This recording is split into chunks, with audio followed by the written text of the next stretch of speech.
Kharkiv में firing में फंसे हुए भारतीय नागरिक। खार्किव में जो फायरिंग इस वक्त चल रही है रूस यूक्रेन के बीच में, उसमें भारतीय नागरिकों के फंसे होने की खबर सामने आ रही है। यूक्रेन के नागरिकों की फायरिंग में फंसे हुए हैं भारतीय नागरिक रूस की मीडिया की ओर से।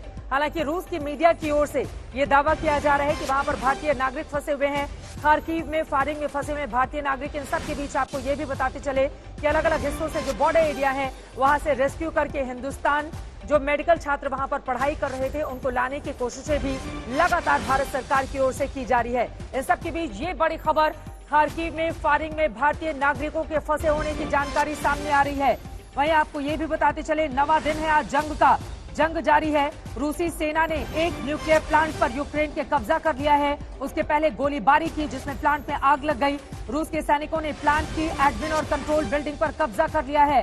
चेरनिहाई में रूस हवाई हमला कर रहा है। अब तक इन हमलों में 47 लोगों की जान चली गई। वहीं खार्किव में फायरिंग में फंसे हुए भारतीय नागरिक रूस की ओर से ये दावा किया जा रहा है। आपको ये भी बताते चले कि रूसी फाइटर जेट्स ने तमाम अपीलों के बावजूद स्कूल पर भी हमले बंद नहीं किए हैं।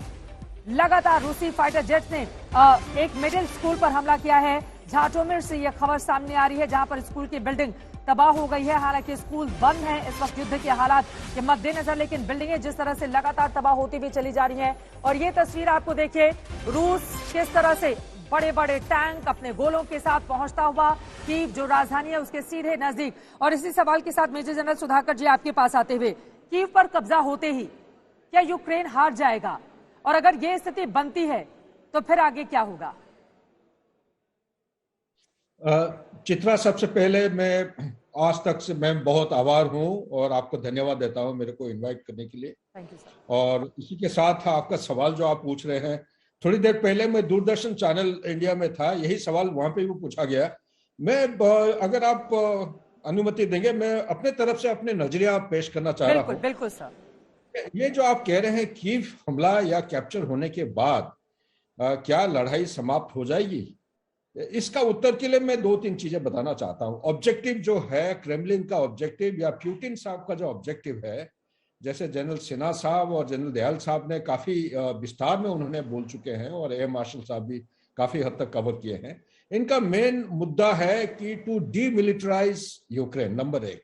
नंबर दो, यूक्रेन को उसको डिक्लेयर करना पड़ेगा फॉर्मली मीन्स जितने मल्टीपल रेलिवेंट स्टेक होल्डर हैं ग्लोबल लेवल पे, ये सब एक्सेप्ट करना चाहिए Ukraine as a neutral state. और तीसरा पॉइंट है, अभी तक ये जो बोल रहे हैं कि नेटो मेंबरशिप लेना है, इसको फॉर्मली ऑफिशियली इसको रिनाउंस करना चाहिए। तीन मुद्दे हैं।